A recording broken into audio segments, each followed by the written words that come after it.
This time on Werner's Whirligigs, we're going to take some of these and make them look like some of these.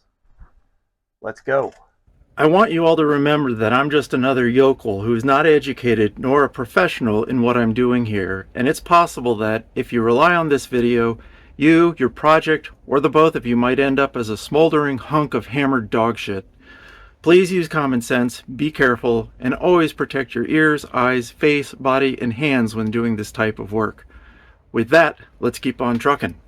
This video may contain peanuts. Hey everyone, and welcome to Werner's Whirligigs, or welcome back if you've been here before. I'm Werner, and we are finally at the finish line on restoring some Kurt D60 vises. 6-inch vises for that matter. We've been working on them since last August, but we had some interruptions. First, I wanted to get my surface grinder up and running so that I could grind the surfaces of these vises. Then after that, I got a good deal on a Smithy lathe mill drill combo, and I had to rehabilitate that. And then finally, when I was getting close again, my truck broke down. And if you go back and look at my videos, there's coverage of all these events. Well, now finally my truck is getting close to being done, and I've split my time between the vises and the truck. So we're able to get this to the finish line. Now, if you're interested in looking at the prior videos that brought the vise from a rusty hunk to what it is today, I will place some links in the description below. And also I'll put some links down there for the Smithy restoration and for the series on getting my surface grinder back up and running. So without any further delay, let's finish these things up and ship them out. It's time for the great reveal.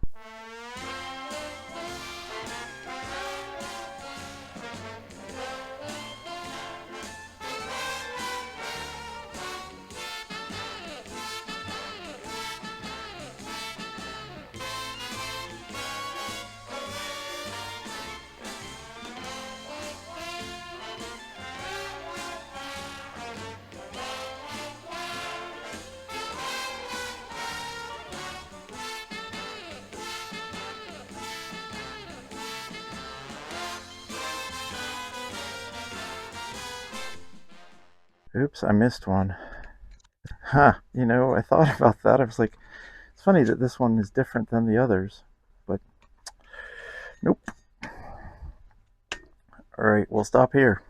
Well, I flipped over these two vises. This one, I forgot to cut away the tape here to expose this part, so it's going back into the paint booth for a little bit of a respray, and we'll deal with it later, but we'll focus on these two for now. I believe and I hope these two are the ones that are going to my friend.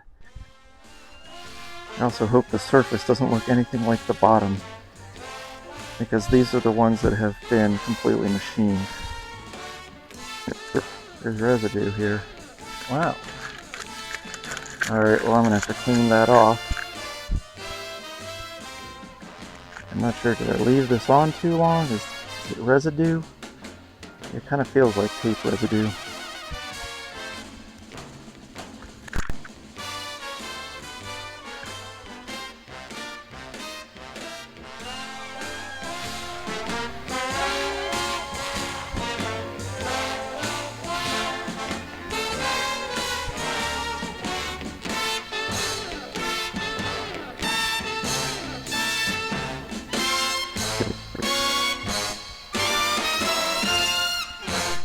There we go.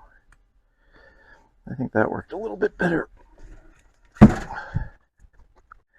Alright, we'll just do a little experimenting just to see what might take this stuff off. We'll start with some isopropyl alcohol. Just try a little acetone.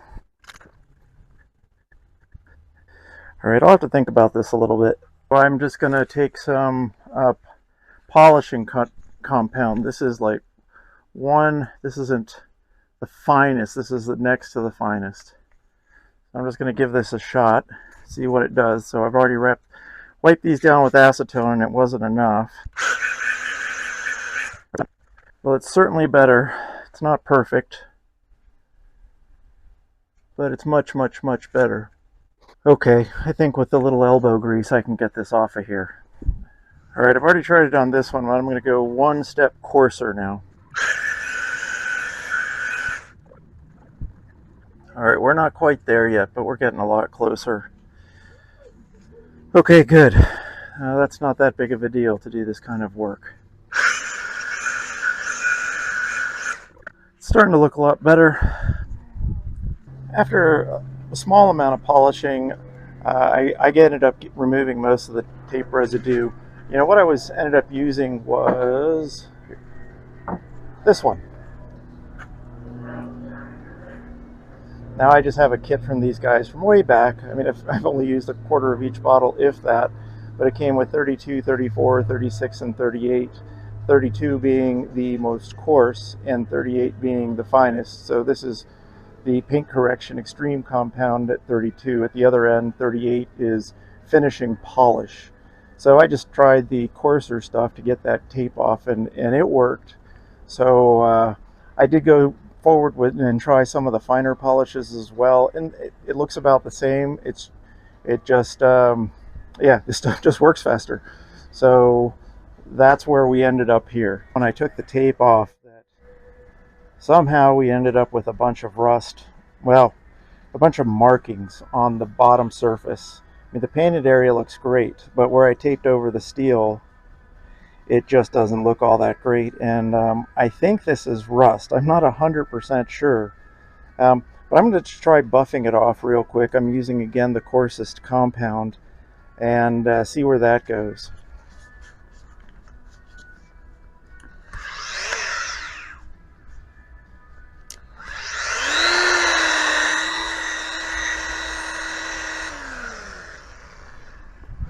All right, let me wipe it off and see.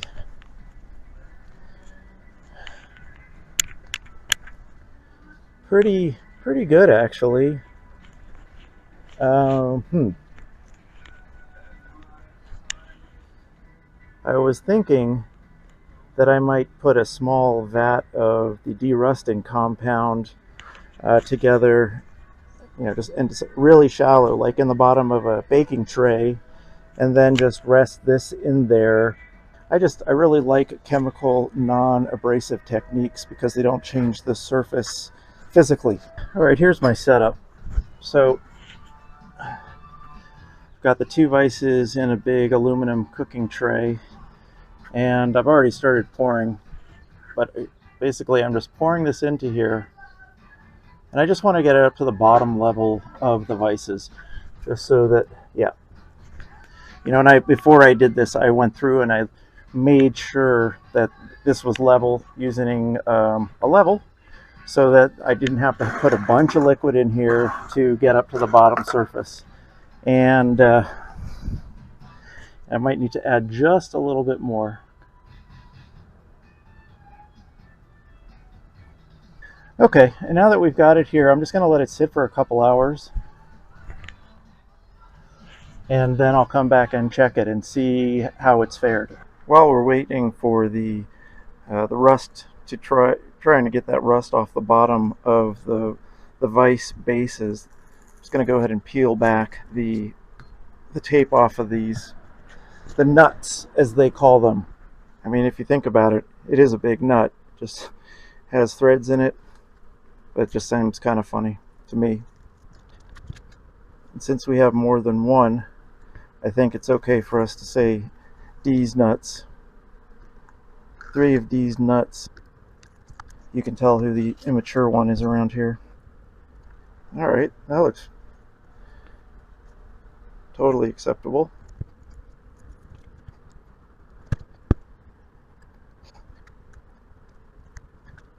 Strange, I'm struggling here at the moment for some reason. There we go.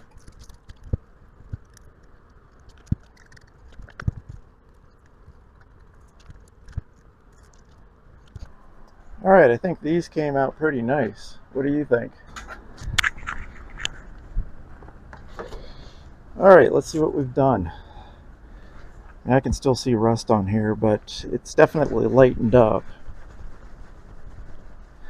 Oh yeah, and sure enough, just wiping it is removing those stains, those rust stains. It was more than a stain. I mean, it was actual rust. But anyway, this is taking care of it, which is great news. I'm glad I did not go after it mechanically, because this is a whole lot easier. I mean, if you like doing things the hard way, then go ahead and polish it for an hour. I watched the MotoGP race while this was cooking. Yeah, this looks fantastic. Yeah, that rust remover. If you haven't seen my video, I'll put a link into the description below. But I borrowed the recipe for a derusting solution and made a video about it, and it is so fantastic. I mean, and it's 1/5 the cost of what is that stuff called? Evaporust. So, I can make a 5-gallon bucket for like 22 bucks. Evaporust was just starting to get a little pricey for me, and I'm glad I found a different way. It's finally time to put this back together, and in spite of how simple it might seem, there are a few complexities here, so I'll walk you guys through it just to make sure everything squares up. I mean, that's really the most important thing. You just want everything to be squared up.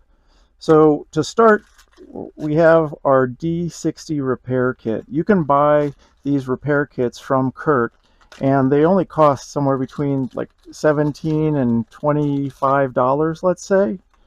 And they come with a handful of things. They come with a cap that goes in there. They come with a thrust bearing and 2 washers that the thrust bearing sits in between. Another washer that goes on the other side of the arm. The Anglock patented hemisphere. And finally, it comes with a little ring clip here. Now, for these vises that I've been working on, they don't need this. I believe this is for a more modern vise. I looked on the parts diagram to see where it goes, and while I see it, it doesn't make sense to me, so I'm just going to set this aside. So there are most likely multiple ways to go about doing this, and I'm just going to show you the way I've done it after having done well, I don't know, like 5 or 6 now, if not more. So I'm going to start with the yellow cap that comes in the kit, and before I do that though, I'm going to put a little bit of grease in this end, just as far as I can get in there with my finger.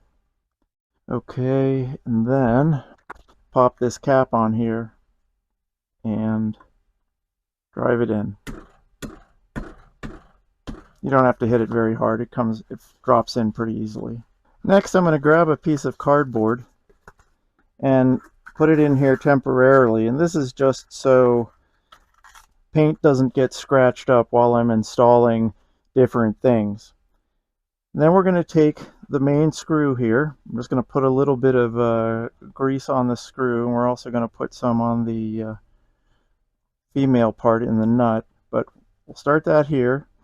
Then we're going to take a couple of washers, a couple of washers and this thrust bearing, and install them onto the other end of the screw, right like this. Okay, and once we have that all together, then we can drop it down and bring it in through the hole. And it can be a little finicky, and you want to make sure that the washers and the thrust bearing make it into this hole, and then the shoulder that's on this screw makes it in as well. Next, we're going to install this collar on the end of the screw at this end, and this is what keeps this from moving like this. But before I do so, we also have a washer here that goes in between. I'm just going to put a little bit of grease on it, more just as a rust protectant than anything else. I mean, it sure is beautiful. I don't know if it would actually end up rusting, but let's give it a helping hand. And then the collar comes next. And one piece of potential advice: the threads here can get kind of mangled. I've seen quite a few that I've taken apart have been banged up, and they didn't want to go on smoothly. This one included. So I chased the threads both on the screw and on the collar, so that everything would work a little bit more smoothly. And it is a 1" by 14 TPI thread.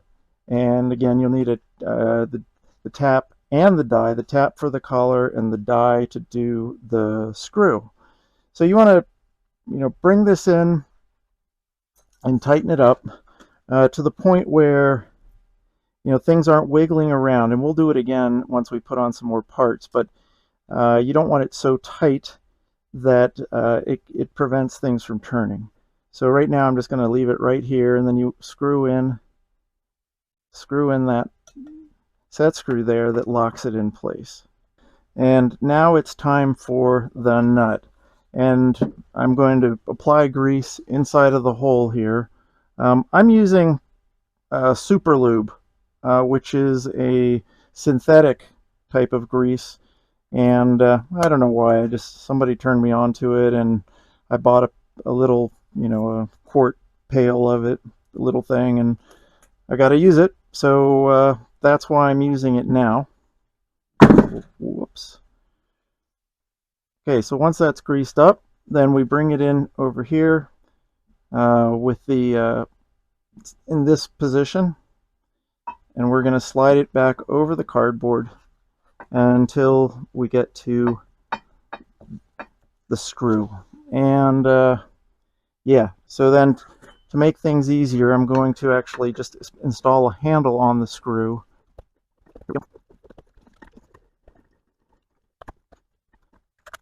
And now we're going to install the moving block, or the moving jaw. I call it a block because you actually attach jaws to it, but I think they call it the moving jaw. And you want to take some grease and go back here to where the angle lock thing is.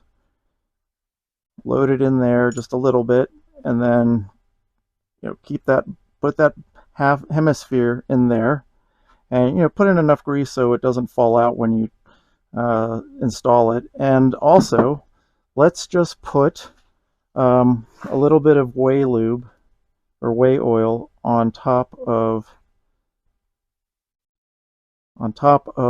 the ways.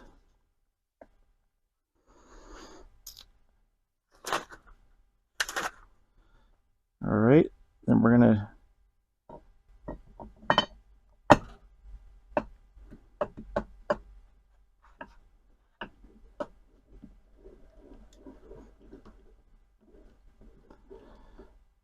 okay, now that it's on here, I'm going to pull it back this way a little bit more. There is a set screw in here, and this set screw pushes on that angle lock device and causes this jaw to lock together with the nut. So I'm going to tighten this up until they're locked. Now you don't want it to be, if you tighten it too much like I just did there, then it's going to be hard to move. You don't want that. You just want it just a little bit less. Even that's a little hard. Let's go a little bit less still.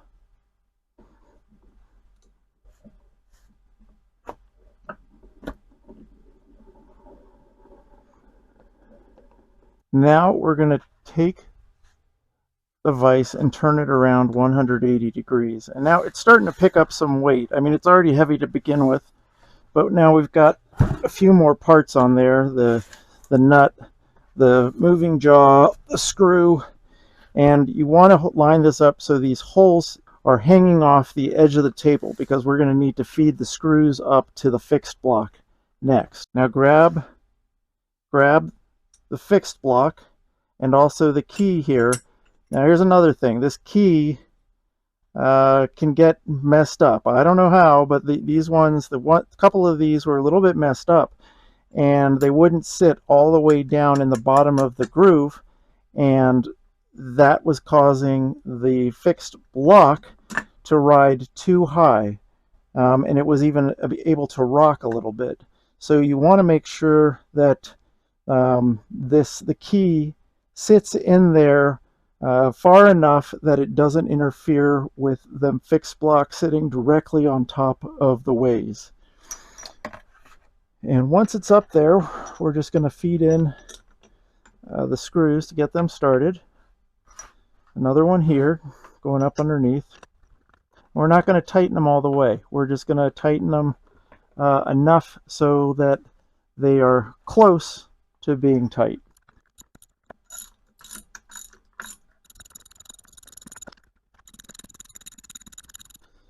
Okay, and I just bottomed them, not tightly. I'm going to back them off a little bit. You might ask why. Well, there's some play in it. So in order to tighten this up in the best way possible and make sure that the fixed block and, the moving block and the fixed block are parallel to one another, we want to move these together before we tighten this up. Before we line everything up, let's go ahead and put the jaws in place. And I have some brand new jaws here, and they are one way only. Let's see, tell you right now if that was the right way. Yes, it was. Now these holes, there's 4 holes that hold these jaws in place, and I've seen a lot of vices where they're mucked up.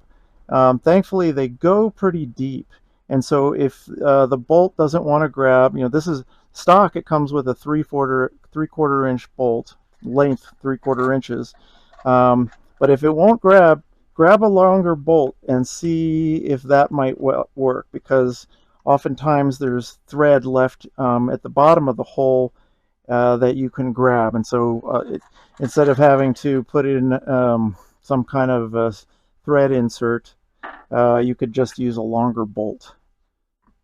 So we'll get this other one in here, and again, just like everything, there's always a little bit of play. So you don't just crank these into place. Get them started, and then see how much play there is here. So I usually just use my fingers to line them up with the block. Okay, we're gonna tighten these down just under snug, and then double check and make sure everything's lined up, which it still is. Okay, it feels good. And then we're just gonna sit on it a little bit. I'm sure there must be a torque spec somewhere, but there isn't one that I know of. You could always, of course, like anything else, just look at the bolt size and go look on a chart. Say, oh, okay, this is a I don't know, a 1/2 inch by 13 bolt. What's the torque for something like that? Okay, now this one again, we got this one here and there. Okay, so now we're just gonna crank on it a little bit to get it seated. Okay.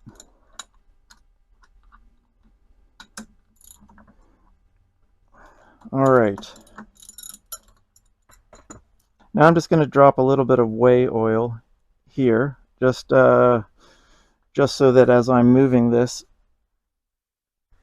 it's getting lubrication on the ways.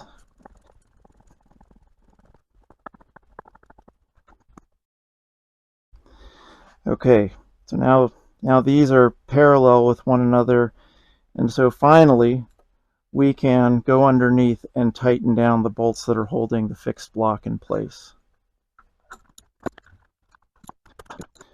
All right, and now that this is somewhat complete here, let's pick it up, turn it around. And we can slide out the piece of cardboard too. Okay, and then now I'm going to put some more whey oil over here.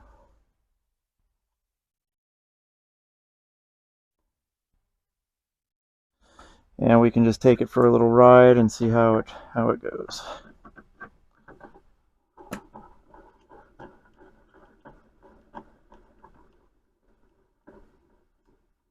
I almost forgot the fun part, stickers.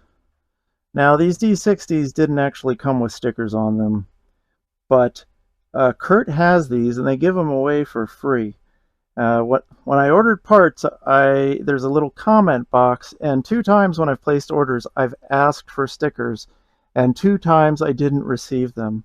So both times I had to actually call up Kurt and speak to one of the receptionists and ask her for the stickers, and I told her, hey, I'd ordered some and they didn't come. But yeah, they just take your name and address and they put them in the mail and send them to you at no charge. Or at least that's the way it was the 2 times I've done it. So I'm just going to fasten these stickers here on the side. I've already cleaned it off with acetone. Whoop. You know, they're not the same size as the fixed block.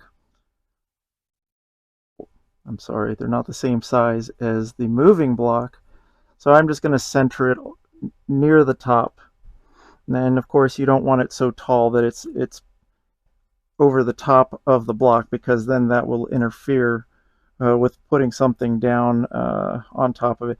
Now, in case you weren't aware, you can take these 2 jaws and you can mount the jaw here, back here, and on the back side of this as well. And then you can use the top side of the blocks as the resting spot for something and clamp it in between the jaws that are now out here, if you have something that's longer than 6 inches. And that's the way it was designed and intended. I've probably only done that 1 time, but you know, it's great to have. You know, you're not limited to just 6 inches with this vise.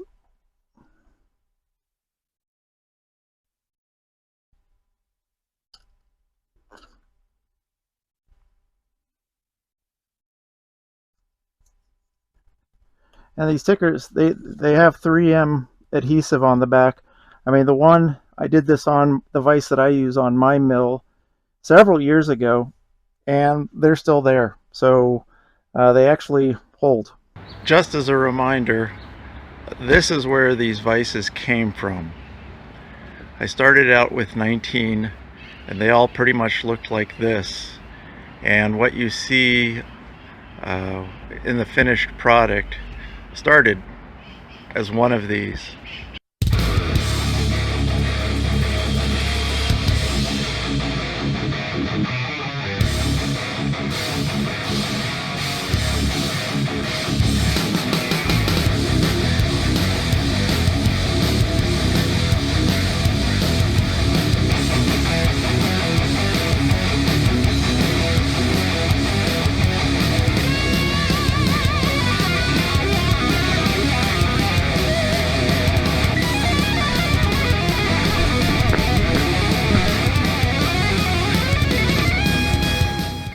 For just a moment, let's stop and address the blue elephant in the room. Is this close enough to Kurt Blue?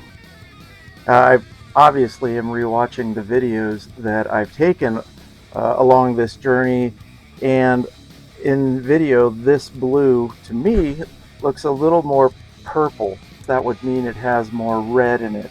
It actually, in person, it looks pretty close to this, but not quite. It's interesting. Take a look at this here. Now, watch when I turn it like this. You can see how much change occurs. And so some of it is just the camera and the angle. I do feel like the blue here is a little bit darker than what we have on the stickers. And I'm not even sure if the stickers are correct. Yes, it's what Kurt sent me, but I don't know if they perfectly matched the paint or not. But that's the only blue that I have to go by. I've never had a new Kurt vise. One other thing too, this blue lightens up a little bit over time. Earlier in the video, I showed my vise that I worked on 2 years ago, and it's definitely a lighter colored blue, and it's very, very, very close to this. So there are some other blues out there that might work. Gosh, I can't remember the maker, but I did see that some kind of safety blue is also a pretty good match for this. But ultimately, I really think that it's the Duplicolor Ford engine blue, which I've found to be the best match, as have many others. Would you look at these vises? I'm so happy with the way they turned out. That was a lot of work. I mean, beyond just, grinding. Remember, we had to make some weights to fit in my surface grinder. Here, this thing here. Where did it go? This isn't it, but it's around here. Oh, it's on the machine right now. I had to make some weights to go on the adapter. We made some derusting solution to strip all the rust off of these. What else? I don't know. We had a lot of interesting turns along the way, and it was really enjoyable. And to be able to come out at the end with something that just looks as good as these do makes me really happy. And this is why I enjoy doing this kind of thing so much. So my friend Rodolfo has been waiting for a long time for these.